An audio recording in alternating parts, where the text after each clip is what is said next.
acca jërë ngeen jëf mbokk internet Cinevox Plus ñu ngi leen di jaajëfal bu baax a baax mbégte la ak bànneex saa su ne ñuy janoog yéen ñi nga xamante ne faral di ñu suivre kooku di Mame Ndiaye Savon dégg na alxaari yi daat nay jëpp ci kooku nga xamante ni moom mooy Ndeye J Savon di Mame Ndiaye Savon gis nañu ko léegi ci ay story guy gi waaye gis nañu ko léegi ci ay story kooku nga xamante ne moom mooy Mame Ndiaye Savon di wax ni kat kii nga xamante ne moom mooy Mame Ndiaye Savon madame de quelqu'un kon nag loolu doon xibaar yi nga xamante ni tey indi nañ ko ndax ku nga xamante ne Mame Ndiaye Savon ñu jékki-jékki rek gis ko muy anytime te jamono yee ci ginnaaw doon la wax naan wàcc leen léegi incha allah bu neexee yàlla dañ may daal di takk bu neexee yàlla subhanahu wa taala incha allah dina am jëkkër kon kooku nga xamante ne moom mooy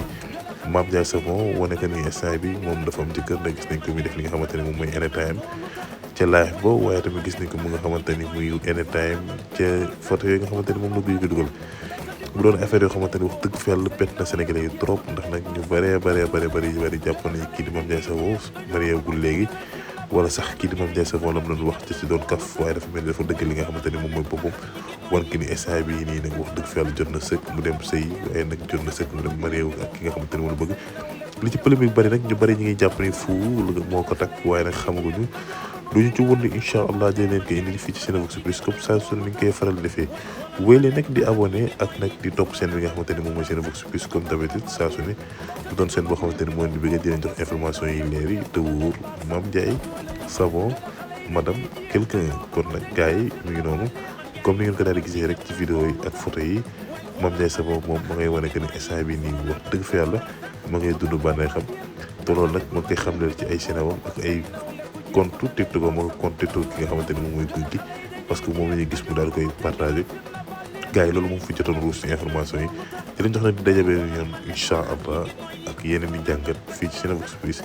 comme ni ñu koy faral defee merci beaucoup jaa ngeen jëf.